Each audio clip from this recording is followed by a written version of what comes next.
¿No? Ya, muy buenas tardes al público presente. Mi nombre es Jorge Sandoval, soy estudiante de Ingeniería Civil de la Universidad de Valparaíso y miembro de la directiva de GGMOS V. Junto a mi compañero de grupo, el ingeniero civil Charbel Chapana, seremos los anfitriones del día de hoy. Les damos una cordial bienvenida al tercer ciclo de conferencias de geomecánica del año 2021, organizado por el Grupo de Geomecánica y Obras Subterráneas de la Escuela de Ingeniería Civil, Universidad de Valparaíso, Chile. Somos una comunidad estudiantil organizada e impulsada por estudiantes y ex estudiantes ya titulados, cuyo fin es promover el conocimiento y fomentar la investigación en la comunidad estudiantil, así como compartir experiencias tanto técnicas como profesionales dentro del área de la geomecánica y obras subterráneas. A su vez, nuestro grupo se preocupa de generar vínculos con el ámbito académico y laboral, mediante la promoción de actividades que involucren el trabajo en equipo y las competencias blandas, siendo así parte en el desarrollo personal de los estudiantes. Como información general de la charla de hoy, les solicitamos que puedan escribir su nombre más apellido y el correo en el chat al momento de realizar una pregunta. Nombre más apellido y su correo electrónico, para hacerles llegar las respuestas al finalizar la conferencia. Informamos que esta actividad será grabada y posteriormente será subida a nuestro canal de YouTube. Además, se hará llegar un certificado de participación a sus correos, guardando la confidencialidad de todos sus datos. En la sección de chat, ustedes pueden ver el link al cual ustedes pueden entrar para acceder a los certificados. Bueno, a inscribirse para poder obtener los certificados. ¿Ya? Ahora el que les va a hablar es el compañero Charbel Chapana, ingeniero civil. Buenas tardes a todos, espero estén bien. Disculpando el retraso, la agenda es la siguiente, considerando que vamos a tener cerca de unos 5 o 10 minutos de presentación, donde además vamos a tener una exposición, charla de aproximadamente una hora, con un espacio de consulta de aproximadamente 30 minutos.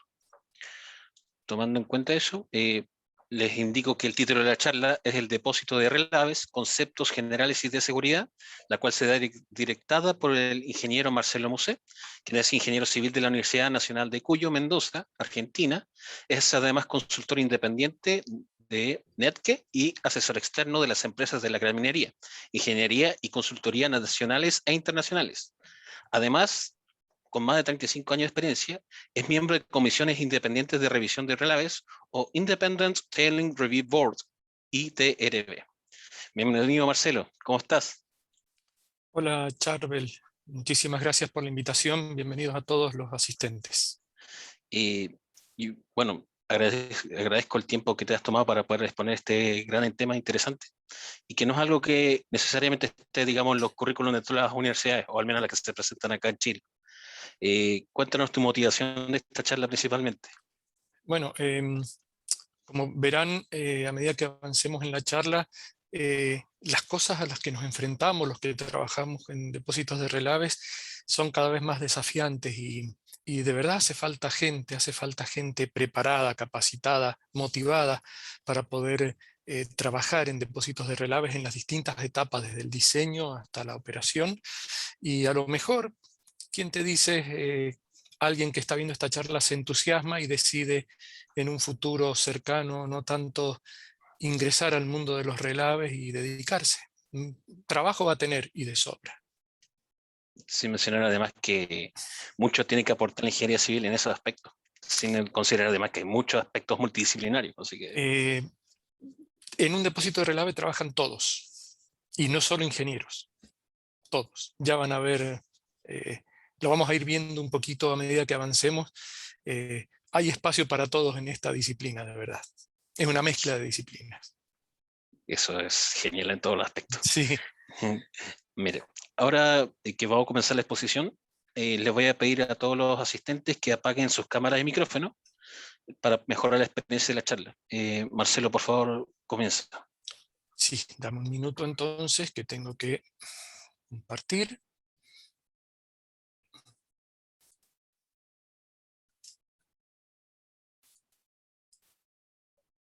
Déjame.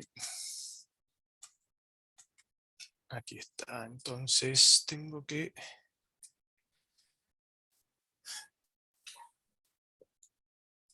compartir pantalla. ¿Se ve? Sí, profesor. Perfecto. ¿Se ve bien? Perfecto, muy bien. Se ve Muchas bien. gracias. Bien, entonces, una vez más, muchas gracias por la invitación. Vamos a hablar un poquito de depósitos de relaves, algunos conceptos generales y cuestiones que tengan que ver básicamente con la seguridad. Antes de empezar, mis ya más de 30 años de experiencia, siempre que uno se reúne, sobre todo en los últimos más de 20, siempre trata de decir algo, compartir algo que tenga que ver con valor, con seguridad, y creo que en este caso, a pesar de que ya se debe haber repetido hasta el cansancio, todavía hay muchos de nosotros y de nuestras familias que están todo el día en casa, trabajando en casa. Tengamos cuidado con los accidentes hogareños. A veces son muy graves y uno muchas veces los minimiza o no les presta la debida atención porque dice, no, a ver, tengo un accidente tonto. Pues bien, no hay accidentes inteligentes, así que tengamos cuidado con eso. Vamos a hablar de algunas cositas generales de minería, muy poquito, y algo de relaves. De relaves vamos a hablar de qué es, qué tenemos que hacer, a qué desafíos nos enfrentamos, qué problemas podríamos llegar a tener, y qué se nos viene, qué va a ser el futuro. Una cosa importante es que esta presentación ha sido armada pensando en que los asistentes podrían ser, o al menos algunos de ellos, personas que jamás en su vida han escuchado hablar de relaves o saben muy poco. Entonces, pensando en ellos es que he tratado de incluir la mayor cantidad de imágenes y algunos textos coloquiales y hacerlo un poquito a modo de caricatura, yendo a los temas generales sin profundizar en absolutamente ninguno de ellos, porque todos esos temas técnicos van a ser aprendidos sin duda en la universidad y después profundizados durante el ejercicio de la carrera profesional que cada uno tome. Y aquellos que ya conocen del tema y saben de esto y posiblemente mucho más que yo, pues bienvenidos y espero que lo disfruten y si tienen preguntas o aportes que hacer al final, por supuesto, bienvenidas serán. Entonces, ¿cuál va a ser el enfoque con que vamos a tratar esto? Va a ser un enfoque muy desde arriba, a vuelo de pájaro. Vamos a barrer una cantidad muy grande de temas, muy variados, algunos de ellos en una sola lámina. De una lámina podríamos dedicar una presentación entera, o podríamos dedicar un taller de trabajo de mediodía con lo que hay en una sola lámina. Entonces, vamos a verlo desde muy arriba, muy general, y a pesar de que todos o la mayoría somos ingenieros y nos gustan las matemáticas, lamento decirles que hoy no vamos a ver una fórmula matemática. Espero no decepcionarlos con eso. Yo me divierto también a veces sin las matemáticas. ¿Cuál va a ser el objetivo principal de esta presentación? Aprender un poquito de qué es un depósito de relaves, entender cuáles son los problemas que tienen, evitar las fallas, los colapsos, ver cómo nos podemos proteger de esos y ver qué se viene después. ¿Qué es la minería? La minería es un proceso extractivo. En la página de Codelco Educa hay una secuencia que he extractado un poquito acá, muy clara, muy bien explicada, donde la minería consta de la exploración, ver si hay recursos geológicos y después recursos mineros que puedan tener su valor, diseñar un sistema para extraerlos, después procesarlo de alguna manera, en general a través de un proceso de trituración, y después de ese proceso de trituración, según sea el grado de meteorización o de degradación que tenga ese recurso, que puede ser sulfurado o oxidado, es que se puede someter a distintos tipos de procesos para obtener el producto final que buscamos. En el caso de los relaves, lo que a nosotros nos preocupa son los sulfuros, que se someten a un proceso de molienda, después a un proceso de flotación o de concentración, para pasar a fundición y después la electrorefinación del producto. En los casos de los óxidos, bueno, en el caso de sulfuros también hay una innovación en curso, que en vez de trabajar de esta manera se trabaja con un proceso de biolixiviación y se obtiene también el producto final, y en el caso de los óxidos se somete a un proceso de lixiviación, que ya hablaré muy poquito de eso, para obtener el mismo producto final que en el caso de Codelco es el cobre, pero es parecido, aunque no es exactamente igual, no todos los procesos son iguales, pero en general para todos los metales a recuperar.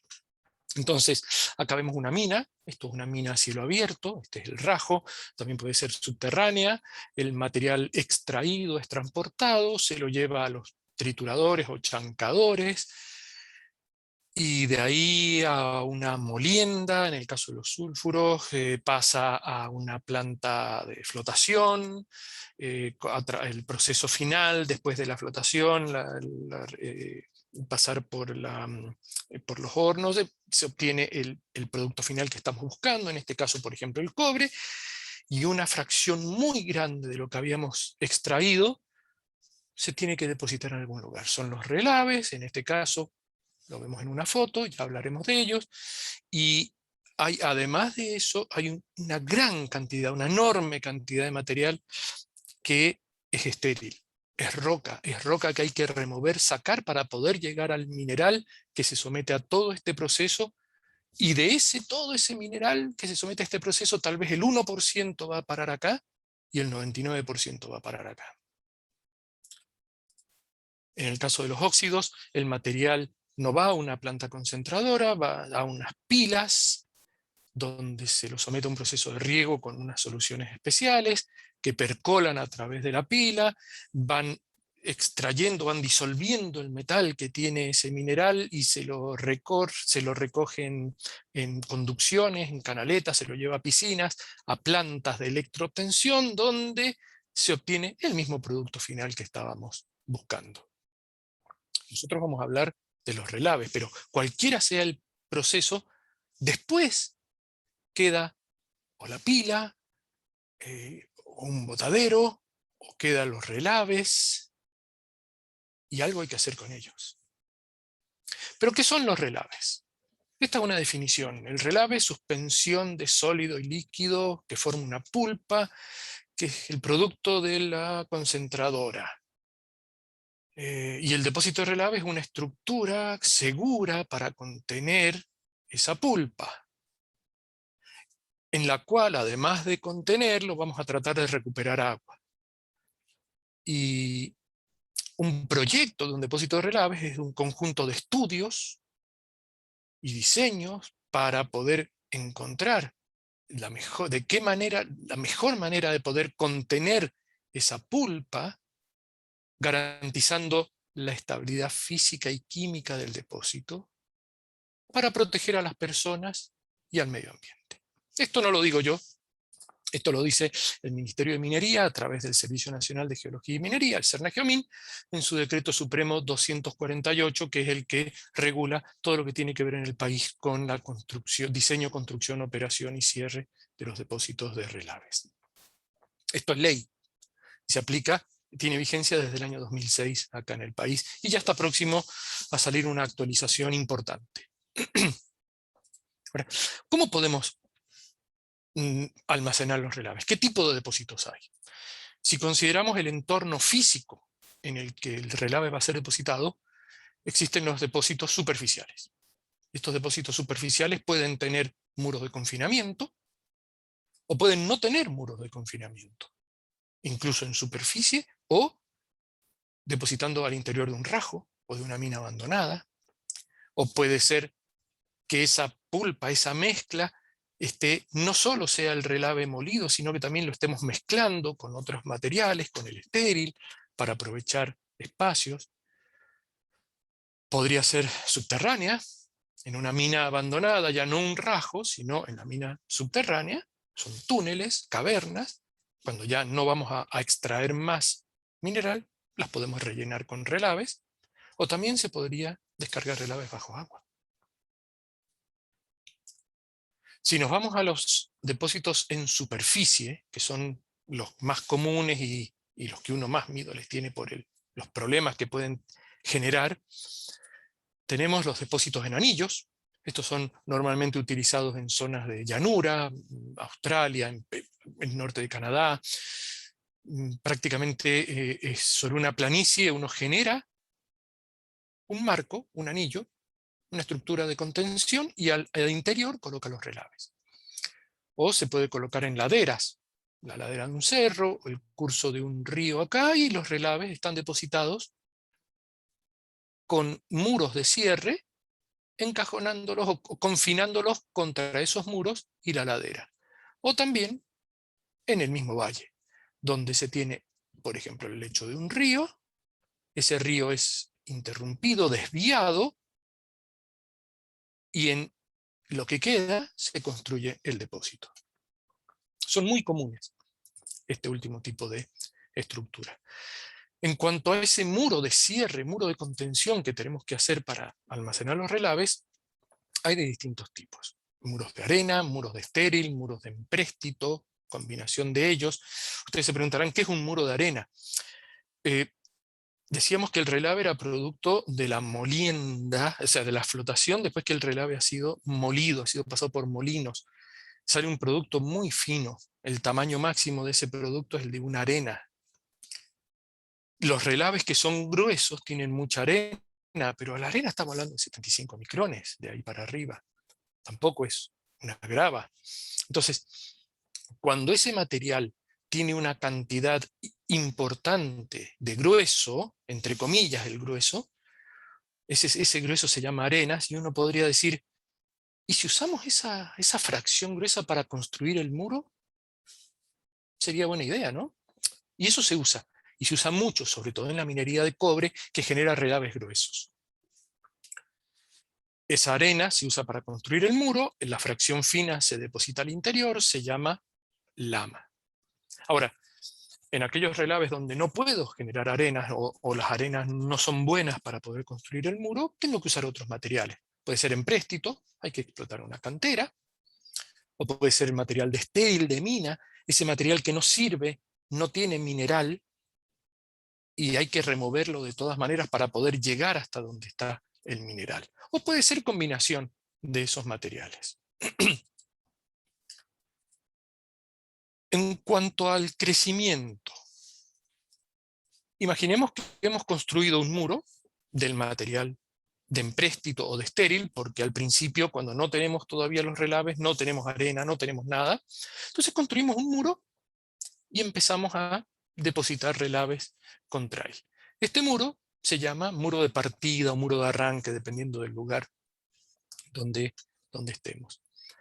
Y nos permite operar, llenar, descargar relaves contra él durante un cierto tiempo. Pasado ese tiempo, necesitamos más muro, porque se acaba la capacidad que tiene. Entonces, una manera es construir otro muro, como ustedes ven acá. Y una manera es construirlo apoyado sobre el relave anterior. Y voy creciendo y genero otra, y voy creciendo y genero otra, y así. Este método constructivo se llama aguas arriba. Crecimiento hacia aguas arriba. El muro, que originalmente estaba aquí, a medida que va creciendo, su eje se va moviendo hacia aguas arriba. Lo extremo opuesto a esto es crecer hacia aguas abajo. Tengo un muro de partida, voy depositando relaves, necesito crecer, se me acaba la capacidad de almacenamiento del muro, voy avanzando más, siempre hacia aguas abajo. Y una situación intermedia entre ellas va a ser a eje central. Me mantengo siempre en el mismo eje y voy creciendo, ocupando sectores hacia aguas abajo y un poco también hacia aguas arriba. El método hacia aguas arriba en Chile está prohibido. Después del año 1960, que ocurrió un terremoto donde falló la presa del cobre y fallecieron cientos de personas, era una presa de arena, a crecimiento hacia aguas arriba. Eso fue en el año 65. 5 años después aparece el primer decreto supremo del Cernagiomín, el decreto supremo 86, donde se prohíbe en el país, por ser zona sísmica, en los muros con crecimiento hacia aguas arriba. Por lo tanto, a partir de ese momento solamente se pueden utilizar en Chile crecimiento hacia aguas abajo y eje central. Ahora, es lógico que se ven estas figuras. El volumen de muro que yo necesito para crecer hacia aguas arriba es menor que si voy a crecer a eje central y mucho menor que si voy a crecer hacia aguas abajo. Por lo tanto, es más económico. Pero si nosotros hiciéramos un sondaje, un pozo en el coronamiento del muro, en cualquier momento del muro, en un muro a ejes a crecimiento aguas arriba, en cualquier lugar donde estemos, vamos a encontrar que la fundación es relave. En un muro hacia aguas abajo, cuando va creciendo, si hacemos un pozo, la fundación va a ser siempre la fundación, nunca los relaves.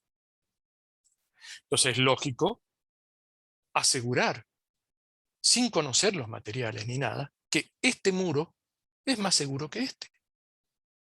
Porque estoy fundando sobre material conocido, controlado. Acá estoy fundando sobre algo que no sé bien lo que es y ni siquiera está compactado. Los muros con eje hacia aguas arriba son utilizados, están autorizados en muchos países. En Canadá, en Australia, en Estados Unidos se usan y muchísimo. En zonas que no son sísmicas, en general no presentan mayores problemas si están bien hechos, si están bien operados, bien construidos. Desgraciadamente hay lugares donde, a pesar de no haber actividad sísmica, estos muros han fallado también, como es el caso de Brasil, hace no mucho tiempo. Dentro de lo que podemos llamar tecnología de relaves hay varios tipos. Al principio decíamos que era una mezcla, este relave era una mezcla de agua y sólido molido, una pulpa. Entonces, esa pulpa puede tener más o menos agua. Si tiene mucha agua, estamos en la parte superior de este gráfico que el doctor Mike Davis fabricó hace años y ya lo llamó el tailing continuum. Tiene mucha agua, una gran proporción, tal vez un 30% de sólido y 70% de agua, y si vamos quitándole agua, vamos llegando a relaves que tienen cada vez una mayor proporción de sólido, pero sigue siendo una pulpa que se puede conducir hidráulicamente, y si le seguimos quitando agua, vamos a ver que ya no lo podemos transportar hidráulicamente. Hace falta transportarlo de otra manera, mecánicamente. Entonces empezamos a hablar de relaves secos, o tortas secas, o tortas húmedas, que es lo que se conoce como los relaves filtrados. Pero entonces ya hay una gran diferencia. ¿Lo puedo transportar hidráulicamente o no? ¿Y cómo se ve este tipo de materiales? Si lo viéramos en una gráfica, en una foto, acá la empresa Patterson & Cook ha presentado muchísimas veces estas láminas en diversos cursos y congresos. Este primer relave, que es pulpa, sale por una tubería y es un chorro de fluido donde se ve que hay sólido, pero se ve que hay mucha agua y está disgregado, está todo separado.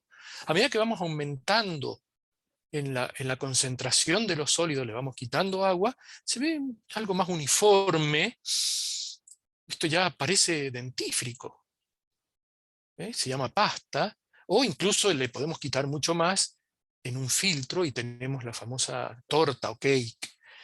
Y ya uno empieza a asociar el comportamiento con algunas propiedades geotécnicas o la reología de estos materiales. Y lo empieza a relacionar con lo que se llama el yield stress, la tensión de fluencia, expresada en pascales. Y uno dice, si está en menos de 10 pascales, es un fluido, es un flujo, fluye libremente. Si está entre 10 y 100, esto podría ser un relave que se llama espesado. Si va más de 100 es pasta, y ya si ya no es transportable hidráulicamente, pasa a ser un sólido. Ahora, ¿cómo nos imaginamos esto de los pascales? El ketchup tiene 15 pascales. Creo que la pasta dentífrica anda alrededor de 100 pascales. Ok, ya tomamos una idea de qué estamos hablando, qué significa esto. Es una sopa, pero que acá está muy líquida, muy poquito fideo, muy cosita, y acá va siendo más espesa. Y este espesamiento se logra justamente con tecnología, con equipos que van siendo cada vez más profundos, con mayores tiempos de residencia del relave adentro, donde con la ayuda de floculantes, productos químicos, hace que se separe el sólido, que decante, se vaya por el fondo, el agua flote y se vaya y se recupere. Y estos equipos, a medida que uno avanza de izquierda a derecha, son más caros, requieren más energía, y si ya uno va a un paso más allá, a los filtros, a quitarle muchísima más agua, obviamente mucho más energía para quitar el agua y mucho más energía para mover. Mientras menos agua tiene, más energía para mover. Y hablamos del agua, el consumo del agua. Todos estamos muy preocupados por el consumo del agua. Y en Cochilco, que es la Corporación Chilena del Cobre, presentó en el año 2020 un informe al 2019, y entre otras cosas hablaba del consumo de agua. Y esto es bastante general, a pesar de que es una figura que data, que ellos la mencionan, data del año 2016, pero es bastante general. Del 100% de consumo de agua en una región, la minería se lleva más o menos el 3-4%. La industria agropecuaria se lleva más del 80%. El agua potable se lleva 8%, 6%. Las otras industrias 7%. No es que la minería no use agua, pero la minería recircula agua. A la minería no le interesa perder agua, al contrario, el agua es dinero, el agua tiene reactivos, el agua tiene productos que se usan en el proceso. Por lo tanto, la minería quiere recuperar agua y recupera. De todas maneras, este 3% del consumo total de agua es una cantidad importante. ¿Qué instalaciones típicas hay en un depósito de relaves? Este es un depósito de relaves. Acá, si ustedes tienen imaginación, van a ver un muro, y si no, traten de verlo. ¿Se acuerdan que en las primeras figuras donde mostrábamos ese relave que se depositaba, había como una especie de línea horizontal? Es agua que esa pulpa va liberando. Acá se ve el agua. Donde no se ve el agua, se ve el relave. Este es el relave, se llaman playas. Entonces yo tengo un muro, tengo el relave, que lo voy descargando de distintos lugares. Quiere decir que para eso tengo que llegar con conducciones de relave hasta los distintos lugares. Tengo agua que la quiero recuperar, les acabo de decir, yo tengo que recuperar agua, quiere decir que acá voy a tener algo que me permita captar agua y llevármela a otro lado donde la voy a usar. Voy a tener caminos, voy a tener obras de evacuación, el muro le voy a tener que hacer tratamiento de fundación. Este es un depósito en un valle, por lo tanto acá había un río, acá hay una presa de agua que sirvió para desvío. El agua ingresó a un túnel y se fue y se descargó aguas abajo, y hay vertederos porque si hay mucha agua hay que descargarla, y el agua de acá se envía a la planta, y hay caminos y hay muchísimas obras. Acá hay de todo en esto. Y si queremos mostrar algún detallito de algunas obras, tratamientos de fundación para que no hayan filtraciones o para reforzarla, el muro de arranque y muro de partida, normalmente de empréstito. Acá vemos otra vista de un muro con un sistema de drenaje importante para recibir después el muro de arena. Estas líneas que ustedes ven acá son empalizadas, donde hay tuberías que van a servir para descargar arenas. Acá está donde yo les decía, a veces se separa el grueso del fino y se construye el muro con arenas. Eso se hace en unos aparatos que se llaman ciclones. Acá están los ciclones. Es como un cono donde el relave ingresa por la parte superior e hidráulicamente gira a alta velocidad, la fracción gruesa se va para abajo, La fracción fina se va para arriba, se recupera cada una por su lado, lo grueso va para el muro, lo fino al depósito. Hay obras hidráulicas como un vertedero tipo Morning Glory. Esto está al interior de un depósito de relaves. En la laguna, les decía, tenemos que recuperar agua. El agua es cara, la queremos. Se puede recuperar en una torre o en una balsa, con bombas. Hay tuberías, hay sistemas de impermeabilización, de protección, hay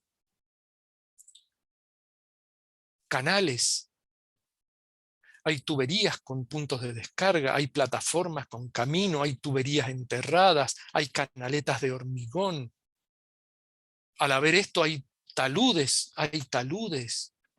hay puentes que cruzar, hay que cruzar ríos con las conducciones, o hay que meterse por túneles con las conducciones, o túneles hidráulicos, o vertederos en superficie, como los más comunes que hay en las presas. Hay de todo tipo de obra, y acá no estoy mostrando para mover fluidos en las tuberías. Para recuperar el agua hacen falta bombas, para las bombas hace falta energía, hace falta estaciones transformadoras, hacen falta líneas eléctricas, donde hay equipos mecánicos hay electricidad, hay instrumentación, hay control, hay todo lo que ustedes quieran está acá. Y a su vez todo lo que hagamos va a generar cosas, problemas, impactos, está todo el tema ambiental detrás de todo esto. Estos son algunos ejemplos de depósitos de relaves. Este, por ejemplo, está en la República Democrática de Congo. Este está en México. Este está en Sudáfrica, en Kimberley. Este está en Tanzania. Este también está en Sudáfrica, en Kimberley.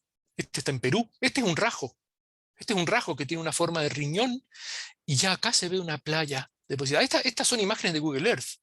Esto es absolutamente público. Esto está en Perú, en el sur de Perú. Este también está en Perú. Este está en el norte de Canadá, de British Columbia. Ahora lo ven así porque esto es verano. 8 meses al año esto es blanco, cubierto de hielo. En Chile, esto también de Google Earth. Este es el depósito Pampa Pabellón de Coyahuasi, al interior de Iquique. Este es el depósito de Los Quillayes de Minera Los Pelambres. Este es el depósito Mauro actual de Minera Los Pelambres. Esto es la Coipa. Esto es Centinela. Este es Ovejería, Las Tórtolas, Carén, Coligües Cauquenes. Esto es Andacollo, Carmen de Andacollo. Estos son unos pocos depósitos. Ven que tienen distintas formas, distintas configuraciones, distintos tamaños. ¿Podrán tener distintos tamaños? Seguro que sí. ¿Y son grandes estas obras? Imaginemos un muro típico. Taludes más o menos empinados según el caso. Estos son bastante razonables, 2,5:1 podría ser 2:1, y el 4,5:1 también podría ser 4:1. Esto es un típico muro de arena.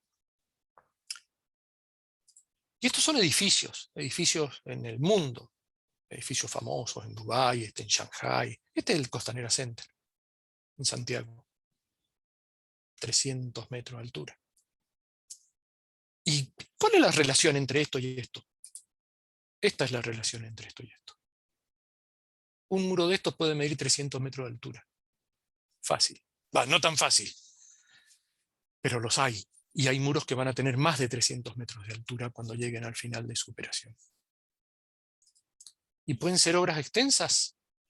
Otra vez una imagen de Google Earth. Esto es la ciudad de Calama. Y este es el depósito de relaves Talabre. Tiene como 60 kilómetros cuadrados esto. Hay muchas ciudades que no tienen 60 kilómetros cuadrados. Entonces, sí pueden ser obras muy extensas. Y también obras pequeñas. Hay de todo. Hay escalas muy variadas y depende del lugar. Recuerdo cuando me tocó trabajar en Australia, ellos se asustaban cuando yo hablaba de muros de 300 metros de altura porque se manejaban con muros de 5 metros, 6, 10, mucho. Ya. 10 metros de altura era una barbaridad. Y si había un muro de 20, que había que pensarlo mucho. El usual era entre 5 y 10. Nosotros entre 5 y 10 metros no hacemos nada. Ahora, ¿qué particularidades tiene un depósito de relaves? Imaginemos por un momento que ustedes compran o arriendan, les entregan un departamento, se van a ir a vivir a ese departamento. Les entregan sus llaves, se van con su familia, han mudado todos los muebles, llegan con su cajita, su plantita y a vivir. Primera noche, vamos a descansar después de la mudanza, pero resulta que cuando nos levantamos el edificio sigue en construcción y va a seguir 10, 20 años más en construcción el edificio, y nosotros estamos ahí. ¿Qué tiene que ver eso con un depósito de relaves? Pasa algo parecido, se construye ese muro de partida del que hablaba al comienzo, el constructor dice, ya está, construí el muro de partida, dejé todo listo, me voy con las obras anexas, me voy. Acá empieza la cuestión, empieza a operar, se empieza a descargar, a crecer el muro, empieza a llenarse de relaves, empieza a manejar el agua, y mientras tanto en algunos sectores se siguen haciendo obras, grandes movimientos de suelo, obras civiles, y esto parece de nunca acabar. ¿Cuándo termino? No sé. ¿Para cuántos años voy a hacer el depósito? ¿20 años, 30 años, 40 años? Voy a estar 40 años haciendo esto. Entonces, es infinito, es de nunca acabar. Porque acá aparece otra particularidad que hay que hacer con estas estructuras, con estas instalaciones, que es cerrarlas. ¿Pero cuándo las voy a cerrar? Las voy a cerrar cuando termine de operar. Y voy a terminar de operar de acá, depende del caso, 40, 50 años. ¿Pero qué? ¿Voy a cerrarlas hoy? No. Voy a pensar hoy en las cosas que estoy haciendo hoy, porque tengo que cerrar dentro de 40 o 50 años. Esa es una particularidad. Todo lo tengo que hacer pensando en eso que va a pasar en el futuro. Y que hoy todavía no lo sé muy bien, sé un poco de lo que va a pasar en el futuro. Entonces podría decir, bueno, hay otro depósito por ahí cerca que ya cerró, voy a ver lo que hicieron, lo voy a copiar, lo voy a pegar. No puedo. El depósito de relaves es un traje a medida. Se lo hice a uno, no le sirve al otro. Es único, es irrepetible. No hay dos depósitos de relaves iguales en el mundo, y jamás habrán dos depósitos de relaves iguales en el mundo. Wow, llevamos muchas particularidades en un depósito de relaves. Pero todavía me queda una muy importante. En muchos de los aspectos nos manejamos con más incertidumbres que certezas. En muchísimos. Estamos trabajando con el suelo, en el suelo, y conocemos una parte del suelo. Cuando uno construye un edificio, uno tiene absoluto control de los materiales, del hormigón, del acero, pero en las fundaciones uno conoce un poco menos. Bueno, hace sus estudios de fundaciones, ve cómo el estudio de suelos, ve cómo lo va a diseñar. Es una parte, pero acá es todo. Y nos estamos manejando con materiales que uno toma una muestra de un todo, hace ensayos, toma decisiones, pero uno conoce un poquito de un todo. Entonces nos manejamos con muchas incertidumbres y tenemos que aprender a lidiar con ellas. ¿Y para qué era todo esto? Porque recordemos lo que decía el Serna-Geomín, que teníamos que almacenar los relaves en forma segura, esa mezcla de pulpa y agua. Entonces, ¿cuál es la intención que tiene un depósito de relaves? Contener.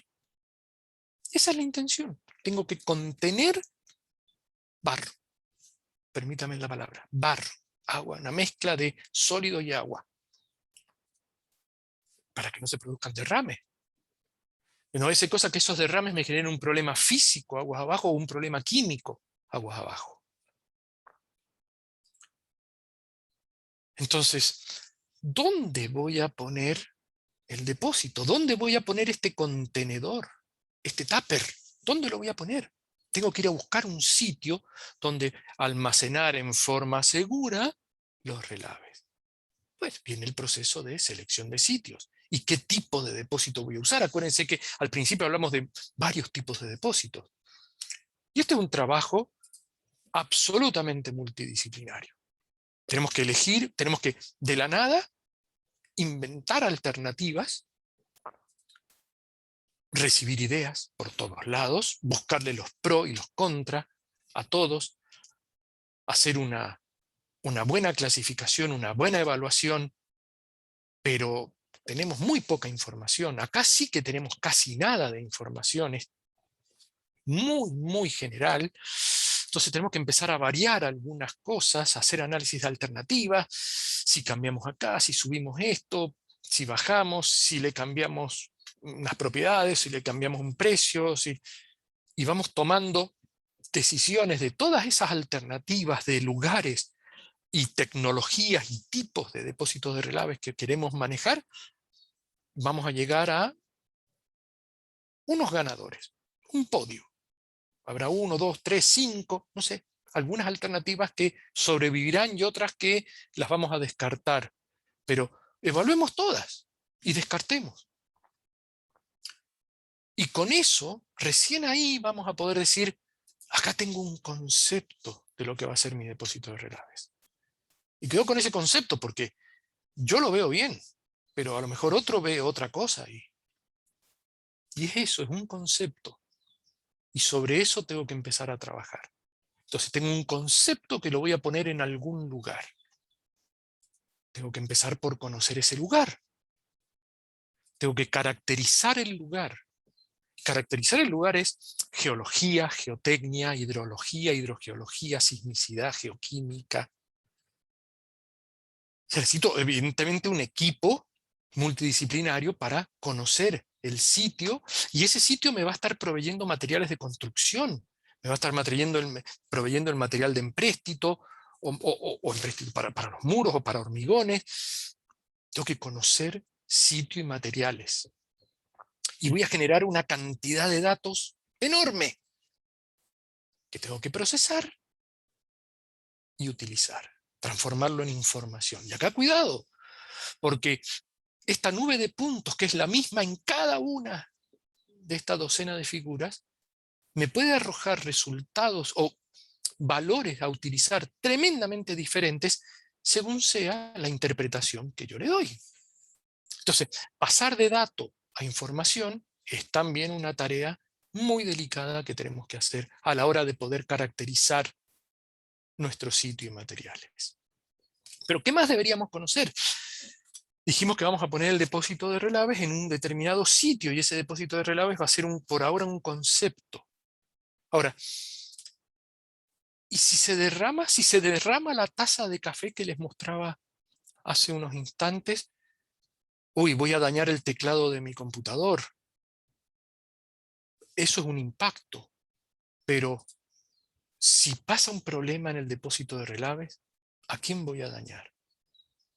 Voy a dañar a las personas, voy a dañar al medio ambiente, voy a dañar infraestructura, voy a generar un daño en el patrimonio cultural.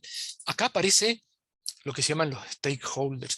Todo lo que puede ser impactado, ojo, a veces negativamente y otras veces también positivamente, pero todo lo que recibe un impacto de algo que nosotros estamos haciendo, tengo que evaluarlo. Y esto está absolutamente fuera de mi control. Esto pasa allá afuera. Así que tengo que tener mucho cuidado en cómo veo qué está pasando en el entorno hacia aguas abajo. Y con eso, si yo logro conocer qué tengo aguas abajo, qué es lo impactable, yo puedo llegar a estimar o imaginarme las consecuencias que le podría generar. Y yo las consecuencias las tengo que imaginar antes de que ocurran. Si yo soy un niño, le puedo decir a mis padres, yo que sabía que esto estaba mal, pero no soy un niño. Entonces, yo tengo que saber que haciendo algo puedo generar un problema. Y cuidado con esos problemas, porque a veces podrían no tener solución.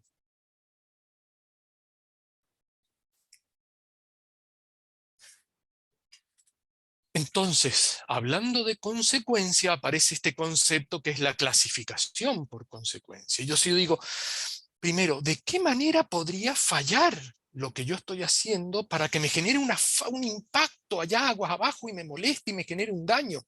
Tengo que entender los modos de falla, tengo que pensar, ¿cómo puedo hacer para que esto se rompa?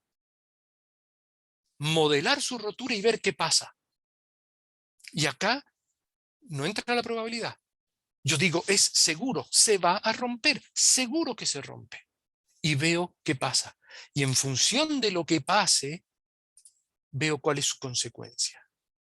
Y con su consecuencia voy a buscar los criterios con los cuales voy a abordar y diseñar las obras para abordar esos modos de falla. Y los principales criterios, los más graves, los que más me molestan, que vienen de la naturaleza, el sismo y las precipitaciones, que me originan las crecidas, las grandes crecidas. Entonces, si yo defino los criterios de forma tal que me permitan abordar los modos de falla y me permita al abordar los modos de falla entender cómo va a funcionar el sistema y prepararme para reaccionar por si algo sale mal. ¿Y cuáles son esos modos de falla? Hay muchos modos de falla y esta es una discusión que no está zanjada porque aparece otro concepto que es el modo de falla creíble. Ah, creíble. El modo de falla que usted me dice no es creíble. Sí es creíble, no es creíble, es posible, es probable, de nunca acabar. Acá podemos estar un día discutiendo nada más que con esta lámina y tal vez no lleguemos a un acuerdo. Pero la bibliografía se está encargando de esto y hay muchas discusiones al respecto. Entonces, tenemos que imaginarnos cómo podría romper, cómo podría fallar nuestro depósito para realmente abordar eso. Si nosotros decimos, por ejemplo, que en un edificio un modo de falla podría ser que una columna estalle, pues habrá que diseñarla para que no estalle. Listo, tenemos abordado el modo de falla. Parece simple. Bueno, en los depósitos y en los edificios hay modos de falla mucho más complejos. Teniendo los criterios definidos, uno tiene que empezar a hacer estudios y modelos para ver cómo va a crecer el depósito de relaves, cómo voy a ir llenando en el tiempo el depósito de relaves, y se van a ir generando sectores con acumulaciones de agua, que ya dijimos que la quiero recuperar, pero a su vez hablamos de las crecidas recién, entonces también las tengo que manejar. Voy a tener que hacer estudios que tengan que ver con el manejo del agua. Ese manejo del agua junto con los relaves y su configuración me va a dar una condición de filtraciones en el muro que cuando lo someta a distintas solicitaciones sísmicas me va a dar unas condiciones de estabilidad y de deformaciones que tienen que ser compatibles con la intención del diseño, que es que los relaves estén almacenados en forma segura, que no se derramen. Entonces, con todos estos estudios que vamos haciendo y vamos avanzando, es que ya nuestro concepto empieza a tomar forma de diseño. Ya estamos diseñando nuestro depósito. ¿Y qué característica le pediríamos a nuestro depósito? Primero, que sea robusto. Nos estamos manejando con incertidumbres, con cosas que no sabemos bien cómo son todavía, o hemos estudiado una parte de la fundación de un muro de 3 kilómetros de largo, no hemos hecho 500 sondajes para estudiar el muro, hemos hecho 5, 10. Entonces tenemos que tomar recaudos, tiene que ser robusto, no se tiene que romper. Pero ¿y si se rompe? Ok, yo prefiero que se doble y no que se rompe, no que se rompa, pero si se daña, que siga cumpliendo su función, que nos dé tiempo. Que sea resiliente y que tenga flexibilidad. Cuando digo flexibilidad es adaptabilidad. El depósito va a operar décadas y yo diseño en general en mi cabeza, tengo el concepto para lo que va a pasar dentro de décadas, pero en el papel y en la construcción hoy tengo lo de hoy y lo de unos poquitos años de acá para adelante. El resto no lo tengo. A medida que voy avanzando, van pasando cosas y voy sabiendo más y voy avanzando en el diseño a medida que voy operando, a medida que voy construyendo. Es el departamento en el que estoy viviendo y siguen estudiando cosas y siguen haciendo cosas y van cambiando y nosotros metidos ahí adentro. Y eso, ¿cuándo? Siempre. Siempre. A perpetuidad. Porque incluso, ya lo vamos a ver, el día que cerremos, eso queda ahí. No se va. Y tiene que seguir siendo estable. Entonces, lo diseñamos. Tenemos que construirlo. Y empezamos los grandes movimientos de suelo. Esta es la zona de empréstito, vamos a sacar de acá el material para construir. Y lo primero que encontramos es que el material que decíamos que era así, sí es así, pero no hay tanto como creíamos, es un poco menos. Resulta que la topografía, cuando nos metimos a trabajar, era más difícil acceder de lo que pensábamos. Hay muchos cambios, hay muchas cosas que no son lo que creíamos, lo que esperábamos. Entonces, en ese caso, tenemos que empezar a cambiar nuestro diseño para que durante la construcción se siga cumpliendo con la intención del diseño. Porque si yo dije que voy a poner un material de estas características y ese material ya no lo tengo, tendré que poner otro que sea capaz de cumplir con la misma función. Y a lo mejor tengo que cambiar dimensiones, tengo que cambiar especificaciones. Y lo haré. Y ahí es donde aparece después la famosa información as built. Es distinta de la de diseño. Esto es lo que se construyó. Así quedó y justifico todos mis cambios a través de esto. Y después empiezo la operación. ¿Qué es operar? Imaginemos que compramos o manejamos un vehículo, un auto. Con el auto viene el manual del usuario. Con un electrodoméstico está el manual del usuario. Un artefacto de cocina, un reloj, una calculadora, un teléfono. Todo tiene su manual del usuario. Y operar esto no implica que nosotros tengamos que entender de mecánica. O sea, yo puedo manejar un auto sin ser mecánico ni sin entender de mecánica. Y puedo manejar un auto. Ahora, manejar un depósito de relaves ya es más complicadito. ¿Y qué significa operar el depósito de relaves? Crecer. Crecer. Empiezo chiquito y voy creciendo. No crecen, no nacen de 300 metros ni de 100 metros los depósitos de relaves. Yo voy a necesitar 100 metros de acá a 30 años. ¿Por qué voy a construir un muro de 100 metros hoy si lo puedo construir de 20 metros y después crezco? Y cuando la minería me da dinero, yo voy usando ese dinero para seguir creciendo. ¿Por qué voy a invertir todo hoy? Bien, entonces aparece el concepto de las obras diferidas. Construyo, me meto ahí adentro, empiezo a vivir y sigo construyendo y sigo construyendo y sigo construyendo. Y necesito mi manual. También necesito un manual. Ese manual se llama operación, mantenimiento y vigilancia. Y el equipo de trabajo que tiene que estar en la operación y detrás de la operación tiene que estar muy capacitado. Acá, a diferencia del que maneja el auto, que solo tiene que saber manejar, acá hay que saber. Hay que tener un equipo que sepa y que entienda de todo lo que está pasando en el depósito de relaves para poder hacer el mantenimiento, hacer la vigilancia, tomar medidas. Para eso está el monitoreo.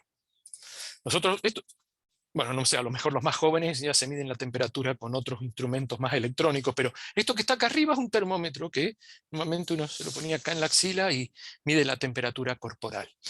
Entonces yo me puedo medir la temperatura 3 veces por día y la registro en una libretita. Si no sé cuánto es la temperatura normal que yo debería tener, no me sirve de nada registrar la temperatura. Supongamos que yo me mido todos los días y tengo 38 y no hago nada. No, señor, usted si tiene más de 37 tiene que hacer algo. O me mido la presión. O vamos en un auto y nosotros en el auto tenemos el medidor de temperatura en el tablero. Y sabemos cuál es la temperatura normal que debería tener, está indicado. Si sobrepasa esta temperatura, haga algo. El manual nos dice qué hacer. Las presas de relaves también tienen sus instrumentos, sus termómetros, sus cosas. Son otros tipos de instrumentos, pero los tienen. Nosotros, como diseñadores, tenemos que diseñar esos instrumentos que tienen que ser construidos y tienen que ser operados. Pero toda instrumentación que nosotros pongamos tiene que ser con un propósito, tomar decisiones. Si nosotros lo que medimos no nos sirve para tomar decisiones, no lo midamos. ¿Para qué lo queremos? Lo que nosotros medimos tienen que ser indicadores de desempeño que sean específicos, medibles, alcanzables, que sean relevantes, que sean importantes. y estén relacionados a un momento, a un tiempo. ¿Para qué queremos medir esto? Todo esto, para tomar decisiones que nos permitan alcanzar la meta de almacenar en forma segura los depósitos de relaves y tener cero daño a las personas y al medio ambiente. ¿Cuándo? Durante todo el ciclo de vida, incluido el cierre. Y en el cierre, más que nunca, porque ya hay menos gente, hay menos equipos, hay menos personas trabajando en el depósito, entra el concepto de la perpetuidad, de la robustez y la resiliencia. Robusto, ojalá. ¿Cuánto aguanto sin caer? Mi resiliente, ¿qué tan rápido me puedo parar si es que me hacen caer? Son conceptos muy importantes que tenemos que poner en nuestro depósito de relaves. Y con todo esto que hemos dicho, ¿qué especialidades creen ustedes que aparecen o que intervienen acá? Pues absolutamente todas. Todo aparece en un depósito de relaves. No se queda nadie afuera, en las distintas etapas que van apareciendo, todos. Y si hacemos todo esto y tenemos toda esta gente, ¿qué puede salir mal? Todo puede salir mal. Se alinean los astros y sale todo mal. Esta es la famosa teoría del queso suizo. Y si se llegan a alinear todos los agujeritos y pasa la flecha roja, ¡ah! Vino el problema. Deberíamos evitar que se alineen, sí, pero lo que nosotros tenemos que hacer es imaginarnos qué debería pasar para que esto esté alineado y ahí enfocarnos para que eso no ocurra. Y acá aparece esta palabrita, los riesgos. ¿Qué son los riesgos? Los riesgos es el producto de un impacto o una consecuencia por su probabilidad, la probabilidad de que eso ocurra. Y obviamente las consecuencias pueden ser más o menos severas y las probabilidades más o menos altas, y si son probabilidades muy bajas con consecuencias muy bajas, son riesgos manejables, aceptables. Por el contrario, serían riesgos inaceptables y si no, manejables con ciertas medidas de mitigación. Y esto es lo que tenemos que manejar, riesgos. Tenemos que imaginarnos riesgos, todos los riesgos que podrían estar y ver de qué manera los estamos abordando, no eliminando, nunca lo vamos a eliminar, mitigando, y no podemos tener riesgos inaceptables, tenemos que sacarlos de ahí, tenemos que hacer algo para que sean aceptables. Y ahí tenemos que entonces evaluar riesgos, identificarlos, generar planes de acción, implementar esos planes de acción, monitorear y seguir y actualizar, porque todo cambia. ¿Pero qué es lo que cambia? Cambia la mineralogía, que es el producto que va al depósito de relave, y a veces construyo el muro con relave, con las arenas. Me cambiaron el material de construcción, me cambió el muro. Cambia la sismicidad, cambia la hidrología, estamos frente al cambio climático, cambian las propiedades de los materiales, cambia lo que hay aguas abajo. Todo cambia. ¿Y de qué me tengo que preocupar ante todos estos cambios? De mantener la intención del diseño, el propósito del diseño. Entonces quiere decir que con todo esto estaríamos tranquilos. Yo hago todo esto y todo está bien, respeto todos los procedimientos, todas las normas, todo está todo bien. Sí y no. Porque yo ahí me pregunto, ¿y qué pasa si algo de todo lo que hice bien sale mal? ¿Podría ser? Mire, los aviones están preparados, diseñados para que no se caigan, pero nos subimos al avión y lo primero que nos dicen es, en caso de una emergencia, haga esto. Pues tenemos que estar preparados para emergencias. Y tenemos que estar preparados para lo que pasa después de la emergencia. ¿Y cómo nos arreglamos para que, como empresa que va a operar un depósito de relave, sepamos que vamos a estar preocupados y ocupados de todo esto? Pues ni más ni menos que con la gobernanza. Tenemos que tener gente a la cabeza que sepa perfectamente lo que está pasando más abajo. No se puede aceptar el yo no sabía. No se puede. No se puede decir no me traigan problemas. Tráiganme los problemas. Y tráiganme soluciones, pero tráiganme los problemas que vamos a buscar las soluciones y yo les voy a dar los medios para resolver los problemas. Con todo esto hemos avanzado mucho. La industria ha avanzado a pasos agigantados. Hoy tenemos diseños, herramientas computacionales, aprendimos a construir de las formas más originales, a operar depósitos, tenemos sistemas de monitoreo satelitales, sabemos en línea lo que está pasando en cualquier lugar. O sea, está todo bien. Sin embargo, pasa esto. Ocurren fallas en depósitos de relaves. Fallas que no deberían ocurrir. Son menos en el tiempo que lo que pasaba antes, pero las consecuencias son más severas. Entonces, aparece un mensaje acá. No podemos seguir pensando de hago lo mejor que puedo, ya está. No.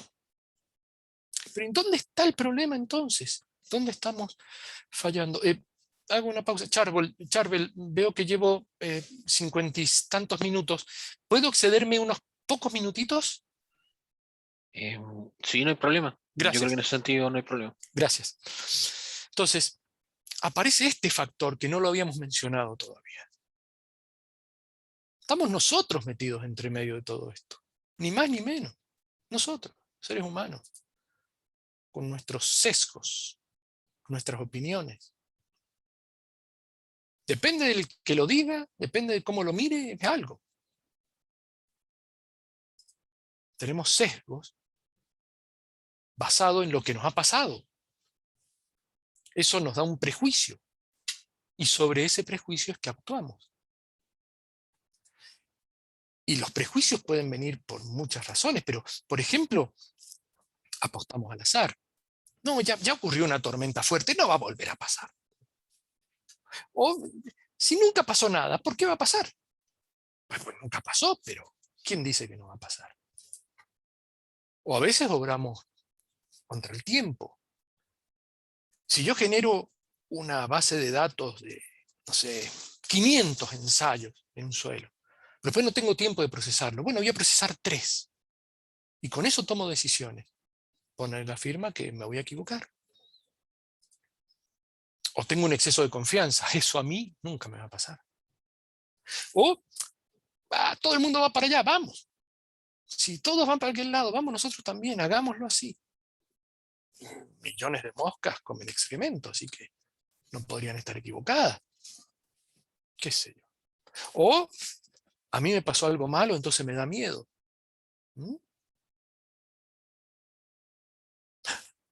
O simplemente me equivoco. Hice todo, pero me equivoqué. Cometí un error. Y entonces, está claro que necesito líneas de defensa. ¿Y cuáles son esas líneas de defensa? Por ejemplo, políticas corporativas claras. Esto es lo que yo como empresa voy a hacer. Yo voy a depositar los relaves, los voy a manejar en forma segura, me voy a preocupar de hacer su seguimiento, voy a preparar mis planes de emergencia y voy a reaccionar si algo pasa mal, yo ya voy a tener mis planes. ¿Bien? Entonces voy a armar mis sistemas de gestión para que eso se pueda materializar. Y voy a tener bien clarito mi organigrama con roles y responsabilidades para tener una clara gobernanza, y aparecen personajes que ya un nuevo estándar que apareció el año pasado los define con muchas responsabilidades muy concretas: el ejecutivo responsable, el ingeniero responsable, el ingeniero de registro. Voy a poner, porque no confío ni siquiera en mí mismo, que me puedo equivocar, voy a poner instancias de revisión en distintas etapas y con distintos personajes que me ayuden a tener revisiones cruzadas y evitarme problemas. Y si ustedes me permiten, voy a hablar un poquitito nomás de revisión. Esa revisión tiene que ser independiente. Tiene que ser hecha por personas con mucha experiencia, altamente calificados. Tiene que ser grupos de personas que revisen, interdisciplinarios, porque si yo reviso algo y decido hacer un cambio en un depósito de relaves, todo lo que yo cambie va a impactar a alguien más. Y eso tiene que ser revisado. Y tengo que tener el último grito de la moda, las mejores prácticas de hoy. Y los resultados que voy a obtener en una revisión pueden ser de lo más variado. pueden ser las que todos quieren. Está todo bien, puedo mejorar algunas cositas, o cuidado, puede haber algún problemita de plazo, de costo, podría tener a lo mejor en un futuro un problema de seguridad, tenga cuidado, o la que nadie quiere escuchar y la que muy pocos se atreven a decir, esto no va.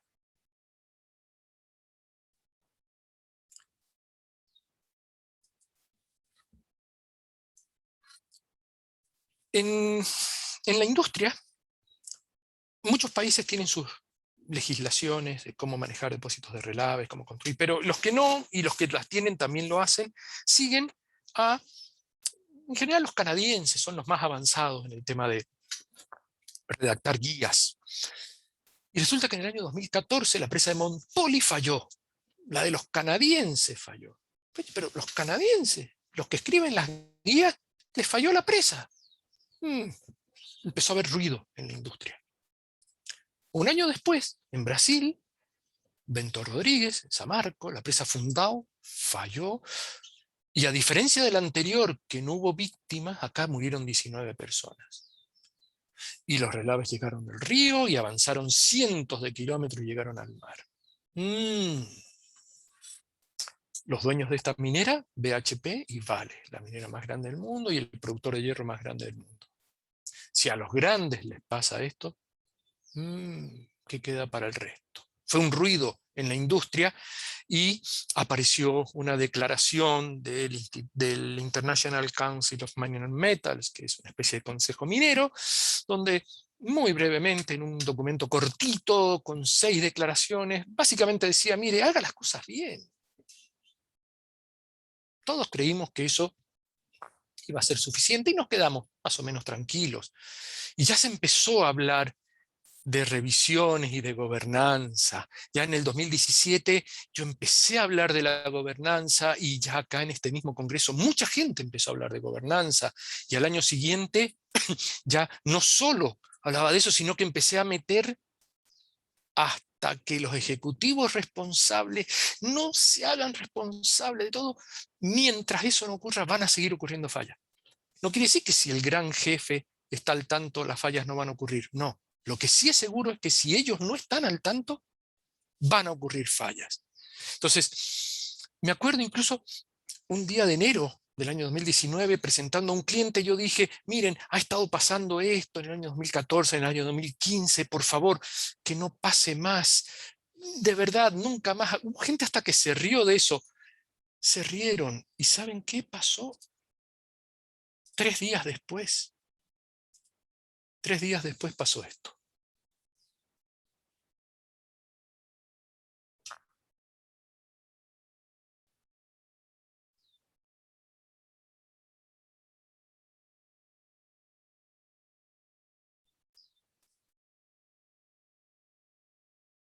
Eso es en tiempo real.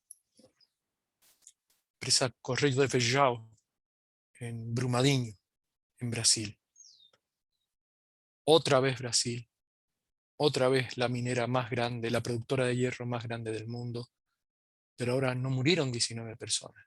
Murieron 300, 270, no sé, da lo mismo. Murieron muchos. Más que uno, es mucho. Estos son imágenes de eso. Eso pasó el 25 de enero del año 2019. Eso es verdad.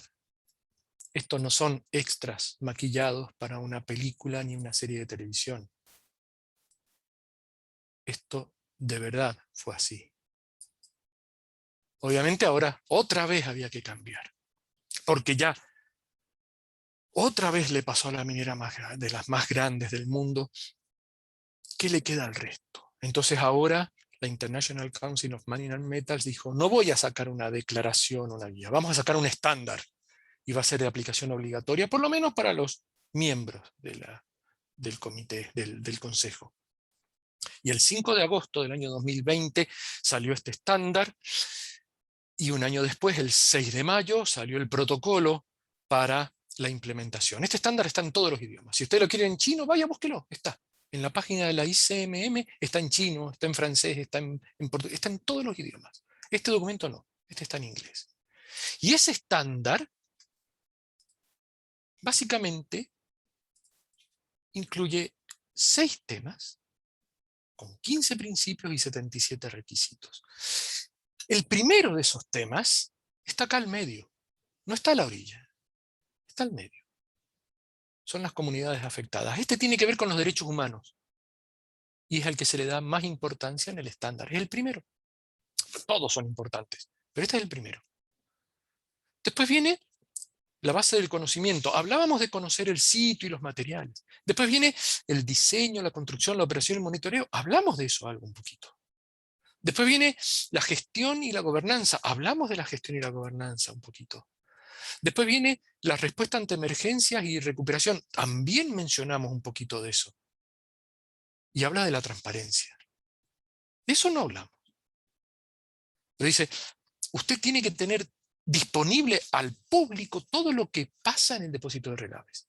No puede ocultar nada. Si usted oculta, nadie puede tomar acciones porque no sabemos lo que está pasando. Entonces ustedes ven acá que de estos 6 principios, yo voy a marcar 2. Son los únicos 2 que tienen que ver con lo nuestro. La ingeniería dura. La caracterización, y no toda la caracterización tiene que ver con nosotros.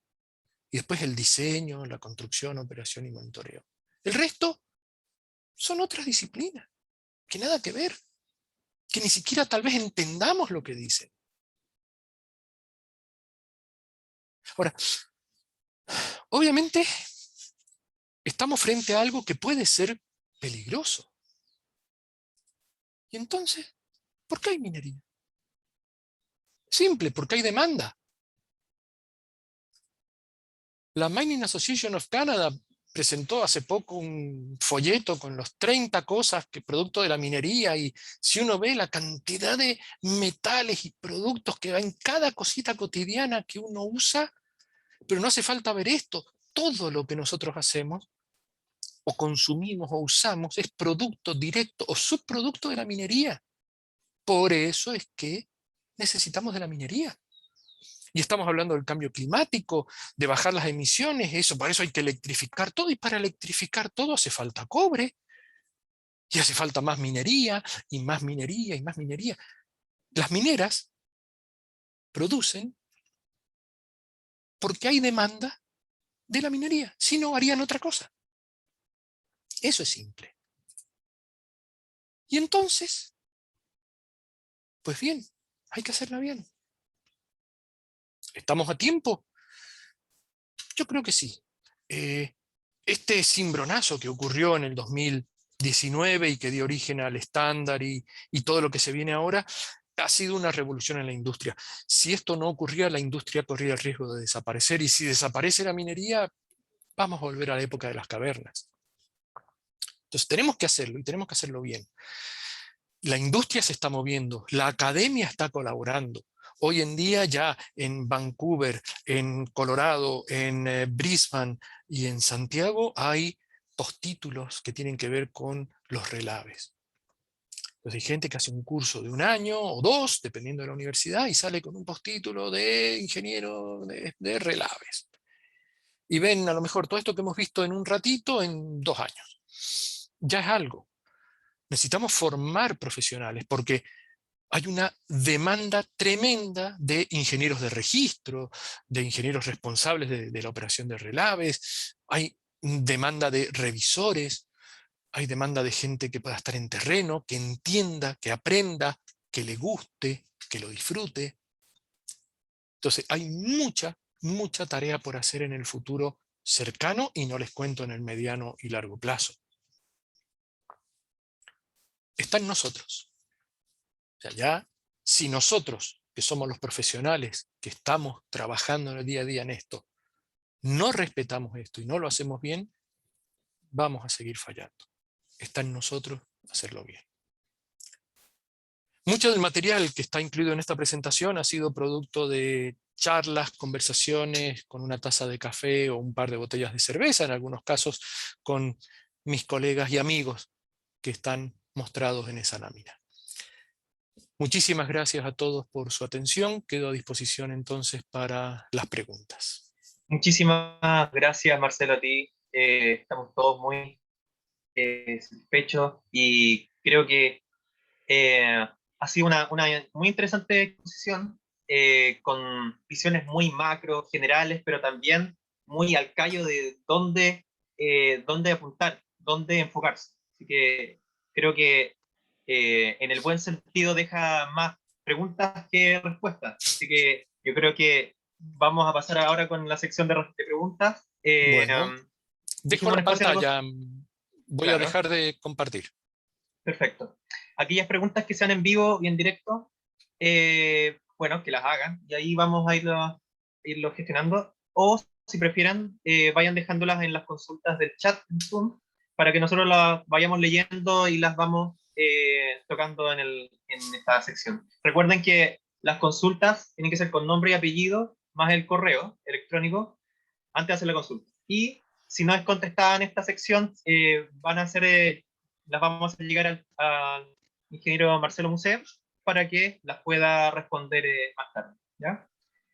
Y bueno, quería darme el lujo de preguntar, porque ya que estoy presentando, quiero aprovechar de preguntar. Eh, Creo que bueno, se puede ver desde distintas dimensiones, en la parte de dimensión técnica, la dimensión normativa, y obviamente, como esta es una charla que llega a niveles latinoamericanos, puede que sea una pregunta que quizás vaya variando de acuerdo a las condiciones. Por ejemplo, en Chile, ¿cuáles serían las normativas fundamentales dentro de lo que es la estabilidad de taludes, de acuerdo, o sea, la estabilidad del depósito de relave, de acuerdo a las condiciones morfológicas, geomecánicas que pueden haber en los terrenos y también de acuerdo a los fenómenos sísmicos que se dan en nuestro país? Me gustaría hacer esa pregunta, si Mira, nos puede dar em, algunos detalles. sí, gracias Jorge por la pregunta.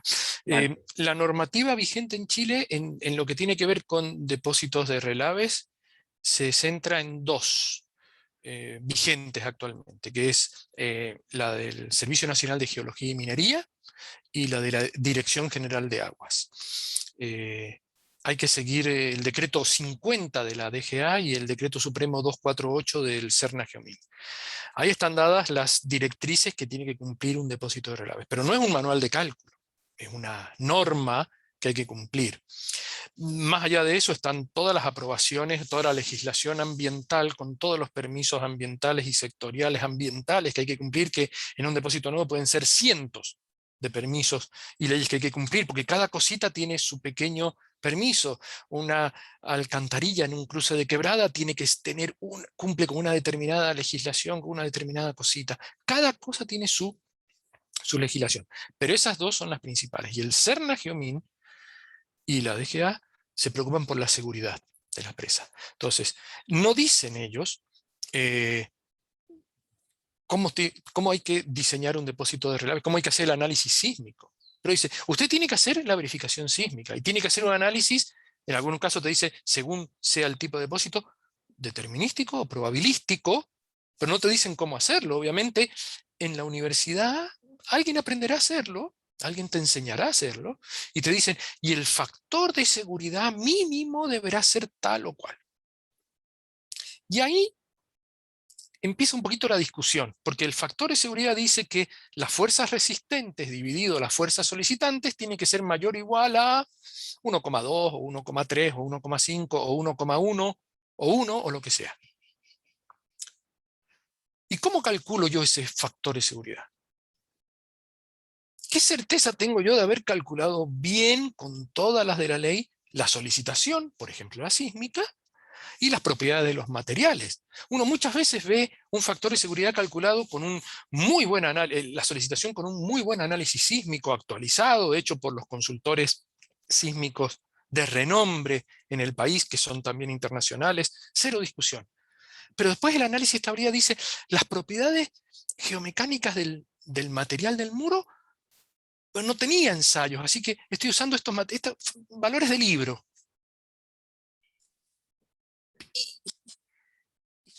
¿Son los valores reales?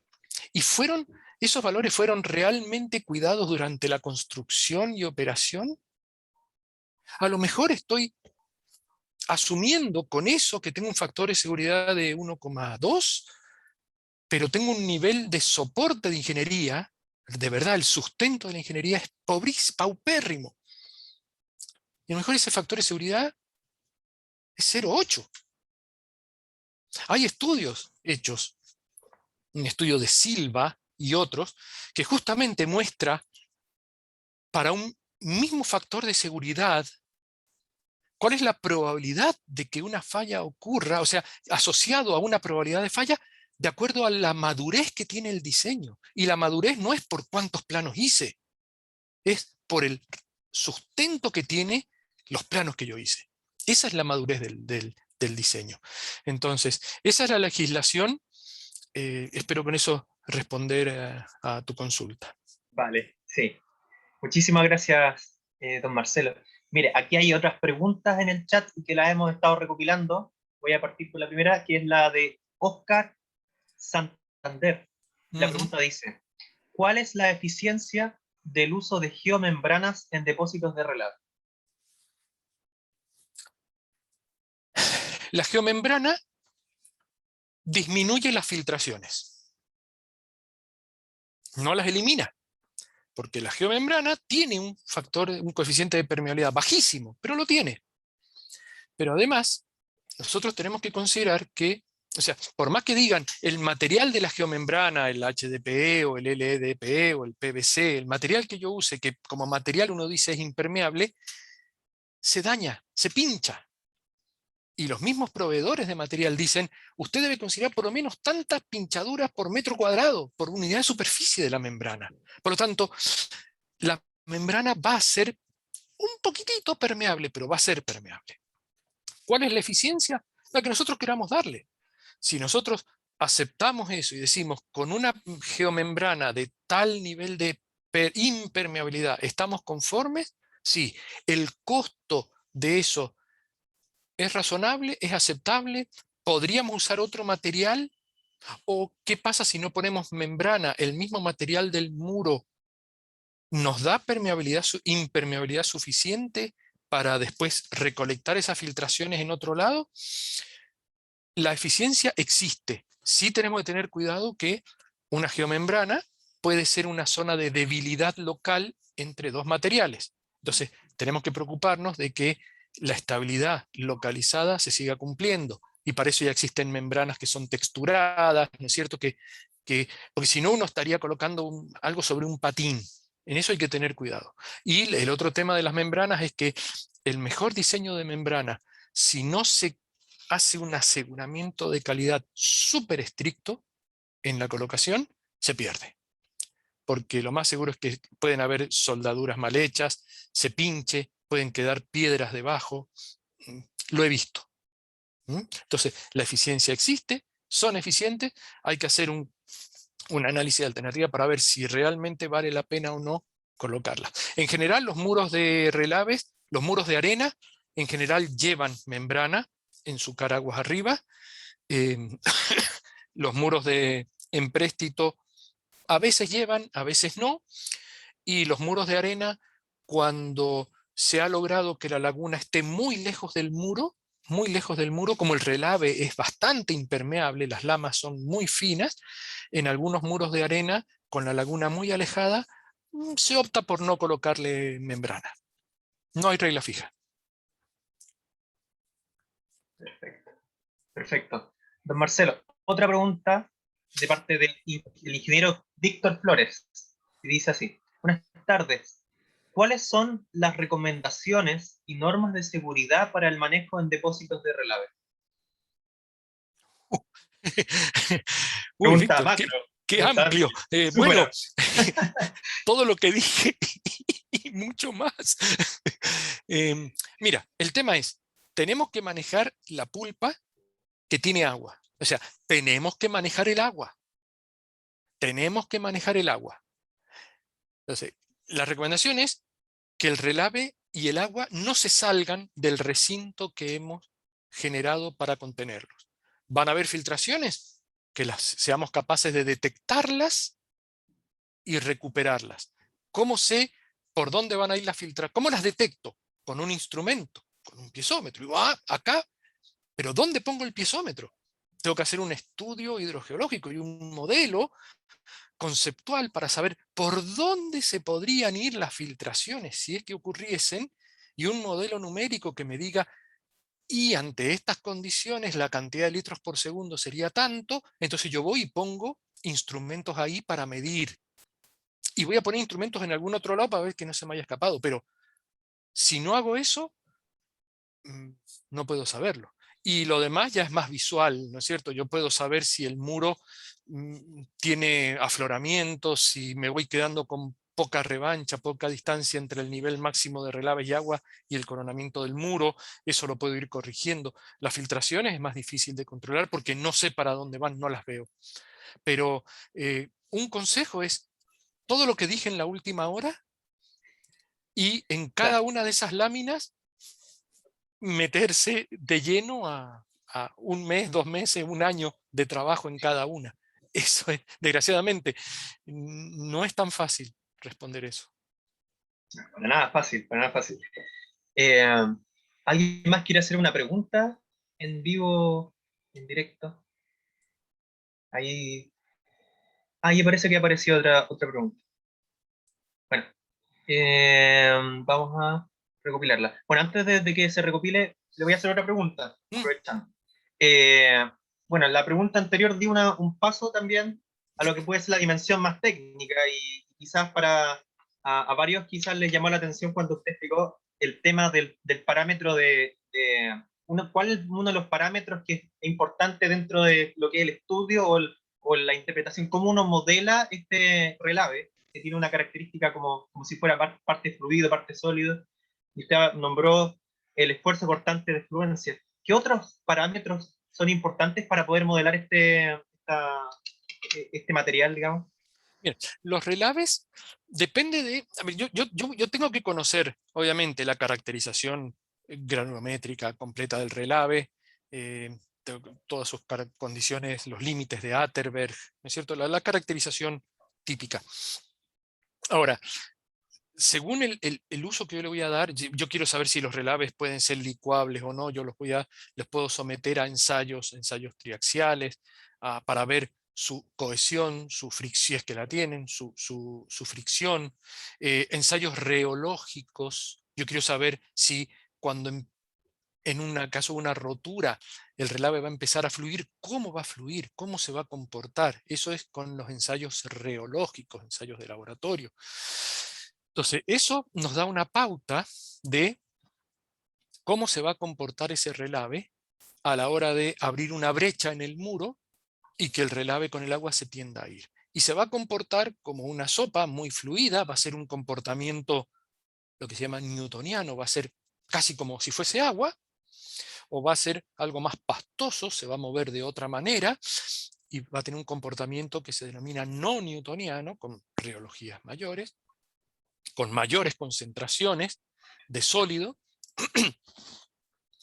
y va a tener ese otro tipo de comportamiento. Ahora, si yo del relave voy a esperar ayuda para la resistencia del depósito, porque yo cuando tengo un muro con crecimiento hacia aguas abajo, yo le estoy cediendo al muro toda la responsabilidad de sostener el sistema.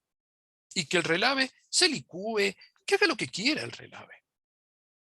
O sea, si el relave se licúa, va a ser una sopa y va a actuar contra el muro, y el muro tiene que aguantar. Pero cuando yo tengo un relave, un muro a eje central, o en el otro caso, que acá está prohibido, hacia aguas arriba, es el relave el que resiste. O cuando yo voy a tener un relave filtrado, que es una torta de relaves, como si fuese una torta de suelo, yo tengo que conocer todos los parámetros geomecánicos para garantizar la estabilidad de taludes. Entonces, ahí me tengo que preocupar mucho de ver eso y de ver el grado de compactación que yo le voy a dar a ese relave para saber si ese relave se va a comportar en forma contractiva o dilatante.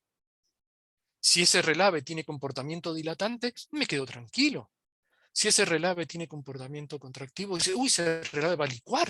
Pero usted me dijo que era filtrado. Sí, pero tiene humedad. Tiene humedad y es contractivo. Va a licuar. Entonces tenga cuidado. Eso, tengo que caracterizarlo geotécnicamente al relave, dependiendo del uso o de lo que yo espero de él. Mientras más cosas de resistencia yo espere, más tengo que hacer. Lo que sí es importante, todo el comportamiento reológico del relave hay que estudiarlo para diseñar las conducciones de relaves. Yo lo tengo que llevar en una canaleta o en una tubería hacia un depósito. A veces lo tengo que llevar 1 kilómetro y a veces lo tengo que llevar 80 kilómetros. Entonces, tengo que conocer todas las propiedades para el diseño hidráulico del relave, que no tienen nada que ver con las cosas que estudiamos para definir la estabilidad de un muro. ¿Mm? Perfecto, perfecto. Entonces, aquí viene otra pregunta. Bueno, y creo que va también por la parte normativa, técnica. Viene de José Carrasco. Dice, pregunta, buenas tardes. Respecto a los periodos de retorno considerados en el nuevo estándar de relaves para una consecuencia significativa, indica periodos de retorno de 1000 años. O sea, precipitaciones, tanto precipitaciones como sismicidad, para la etapa de operación. Y estos valores son muy altos para Chile y Perú. La consulta es, ¿ya se está implementando en proyectos mineros en Chile? ¿A qué se refiere con el proyecto minero? ¿El nuevo estándar global de relaves para la industria minera, el GISTM? Probablemente, A sí, ver, en Chile. sí, a ver, es de implementación obligatoria para todas las empresas mineras que son miembros del International Council of Mining and Metals. Son 27 las empresas mineras miembros del ICMM. En Chile, Codelco es miembro, TEC, que es una empresa internacional, pero es miembro, Minera Los Pelambres es dueño, Anglo American es miembro. Las empresas grandes son todos miembros de Glencore, es miembro de la ICMM. Hay muchas empresas chicas que no son miembros de la ICMM y para ellos no hay obligación por ahora de implementar el estándar. Pero ¿cuándo es la entrada en vigencia del estándar?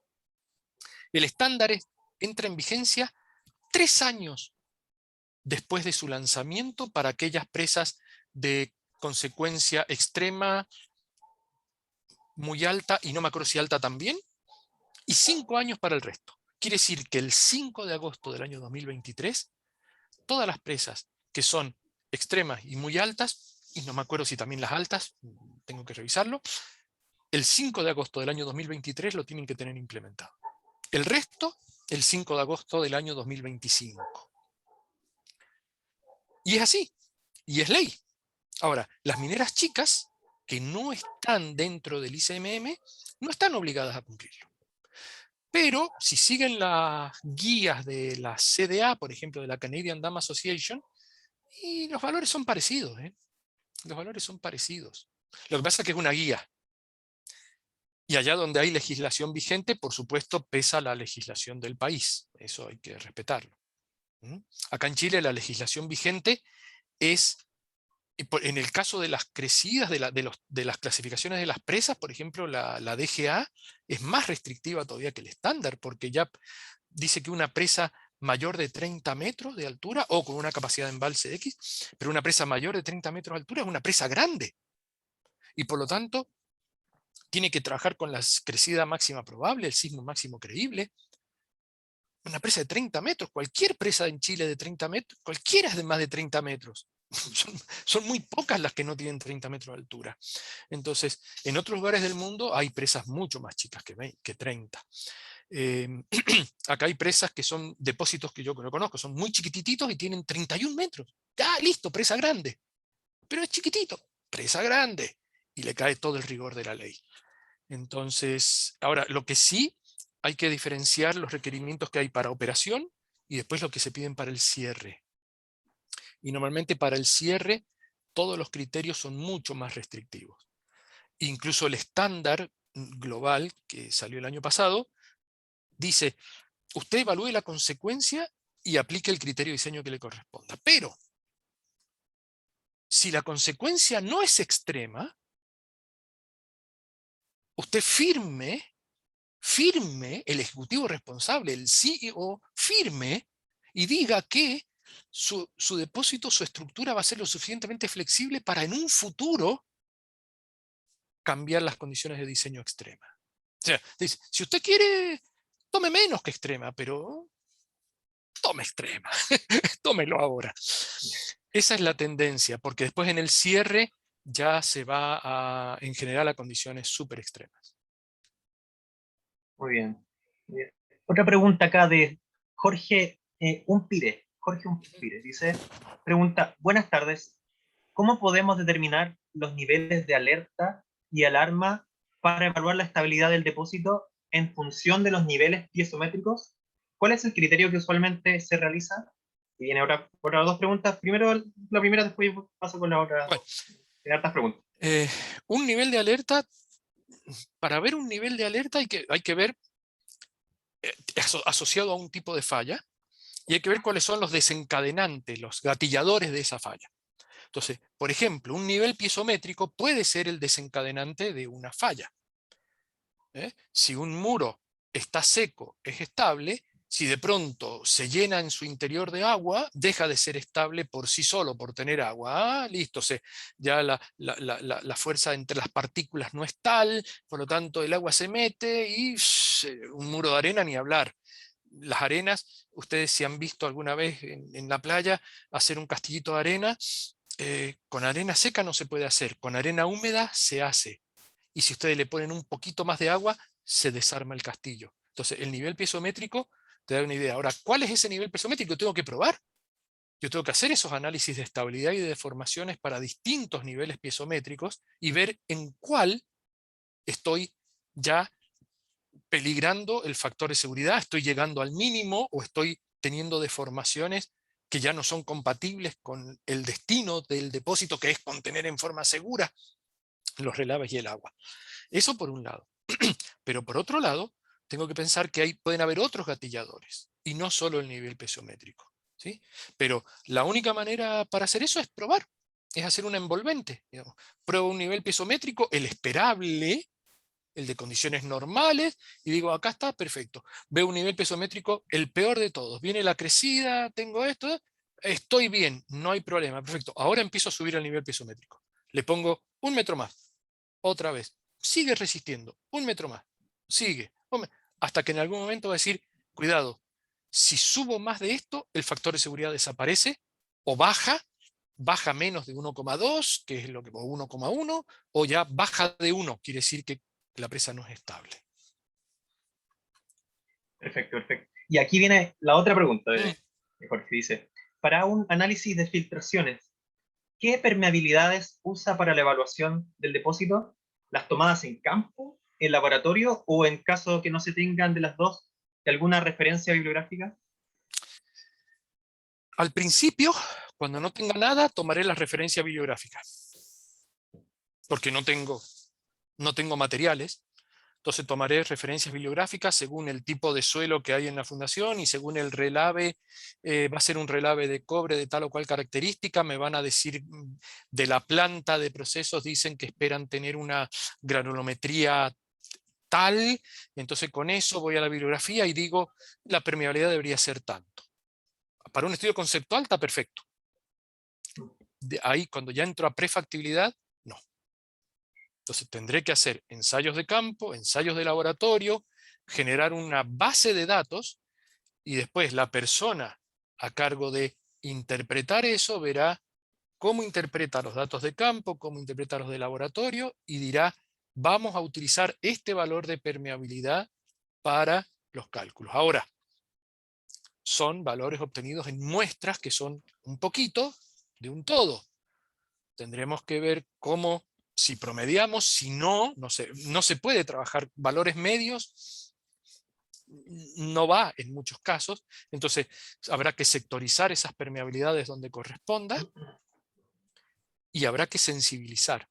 Perfecto. ¿Qué pasa si en vez de la permeabilidad ser 10 a la menos 4 es 10 a la menos 5 o es 10 a la menos 3? Y probar y moverse con rangos razonables para ese análisis de sensibilidad como en todo.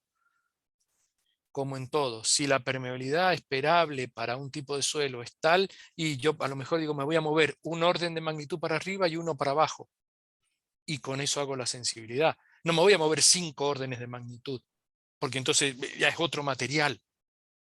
¿Sí? Esa es la idea. Pero ¿cuál es el material? Tengo que hacer ensayos. No tengo otra. Bien, fantástico, don Marcelo. Bueno, Charbel, creo que querías hacer una pregunta. A todo esto, ¿hay alguna otra persona que quiera hacer consultas, sus preguntas? Aprovechen, tienen que aprovechar esta oportunidad. Mire, bueno, había una pregunta particular sobre Walter Flores, que estaba preguntando los links de los documentos que comentó en la presentación Marcelo. ¿Sería posible que en algún momento todas las consultas que quedaron pendientes te las podamos enviar por correo Sí, y eso te las puedas resolver tú, después enviarlas mediante yo te las de envío a vuelta? ti, Charbel, y tú las distribuyes a quien corresponda. Sí, claro. Sí, Sí, con todo porque gusto. muchos documentos que ocupaste fueron demasiado, digamos, al callo y hay muchas preguntas que surgen justamente de esos documentos. Entonces sería Mm. bueno tener todas esas referencias. El único documento que no está, yo lo menciono ahí, pero no existe, es el famoso Tailings Handbook, eh, donde hablo del crecimiento, del depósito y todo eso, porque ese documento, ese libro todavía no está editado. Está ahora en proceso de edición, si Dios quiere va a salir el año que viene editado. ¿Mm? Pero yo lo conozco Entonces, porque ahí estoy yo. ya, perfecto. Asegurándola. Mira, A punto de ver la luz. ojalá ese libro, a ver, es un trabajo obviamente voluntario el que hemos hecho. Debemos ser unos 30 consultores internacionales que estamos trabajando en eso. Un trabajo muy largo,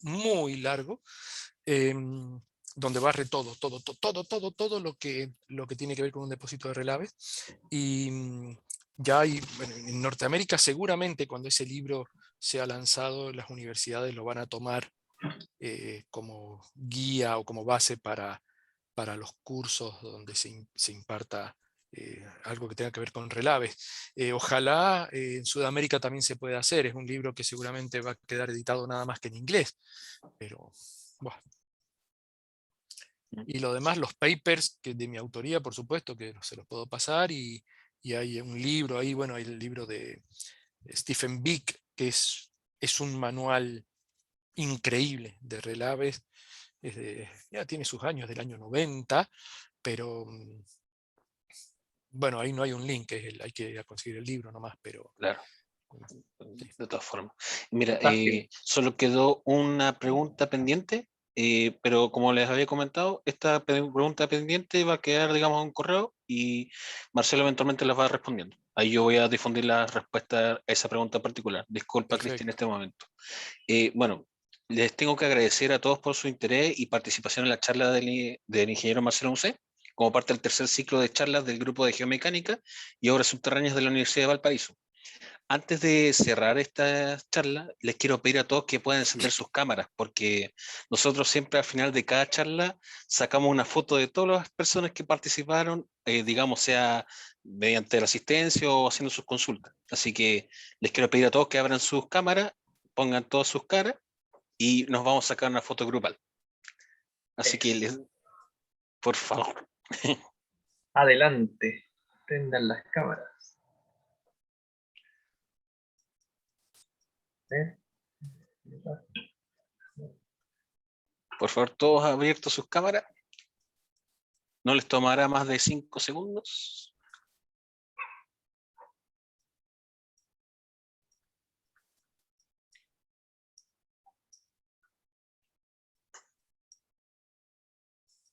¿Ya quién saca la foto? Ya yo la saco. Yo la saqué, Ya, por si Saquemos acaso. varias, pues. Saquemos varias. ya, pero con una foto más chistosa, algo así como whisky o algo así. Cerveza. Cerveza. Perfecto, chiquillo. ¿Estamos listos entonces con la foto? Sí, yo la saqué. Perfecto, gracias Carla. Bueno, entonces, como le había comentado, estaremos en contacto para enviarle los certificados de participación y sus consultas que respondía. Esto va a ser obviamente a través del correo. Los certificados de participación van a demorar entre 3 a 5 semanas. Y la gente que ya en el pasado fue a alguna charla que se hayan hecho en ciclos anteriores, ya se envió un correo con los links que corresponden a su certificado. Bueno, eso es todo. Le agradecemos su participación, muchas gracias y espero tengan muy buen día. Muchas gracias, don Gracias. Marcelo. Gracias, un gusto. Saludos. Muchas Gracias. gracias. Cuídense todos. Que estén muy bien. Cuídense, muchas gracias por todo.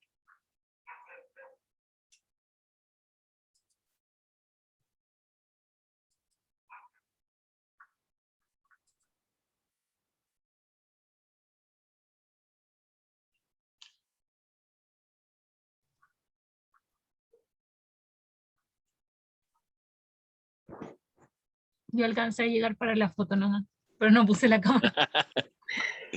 Fue como, llegué, la saco.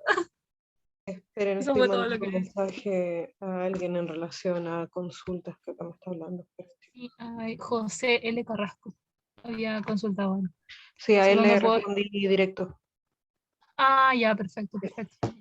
Sí, cuando alguien pregunta ahí directo, yo le escribo, cuando es muy particular, po. Ya. Yo Ay. tengo una pregunta de Cristian Jorquera, que me la dijo directamente a mí. Esto se los voy a enviar a usted. Ah, Bien. ya, bueno. Lo que sí no tengo el correo de Cristian Jorquera, pero creo que ya lo anotó, ¿no? A ver. A mí me hubiera gustado preguntarles acerca de qué es lo que, cuál era para ellos como los puntos débiles de la mina Gerais, del depósito de Brasil. Eso me quedó volando ahí. Pero está bueno. Sí. Ahí está. Yo lo anoté en el documento, esa pregunta que quedó volando. Ujú. Así que Vale. perfecto. Chicos, ¿salimos entonces? ¿Sí? ¿Sí? ¿Por qué no? Ya. Sí. Sí. Chao los que Chao. sigan quedando en la sala. Chao, chao. Chao. Cuídense. Chao, Muchas chao, gracias, cuídense. cuídense mucho. Chao. Chao, que les vaya bien. Cuídense.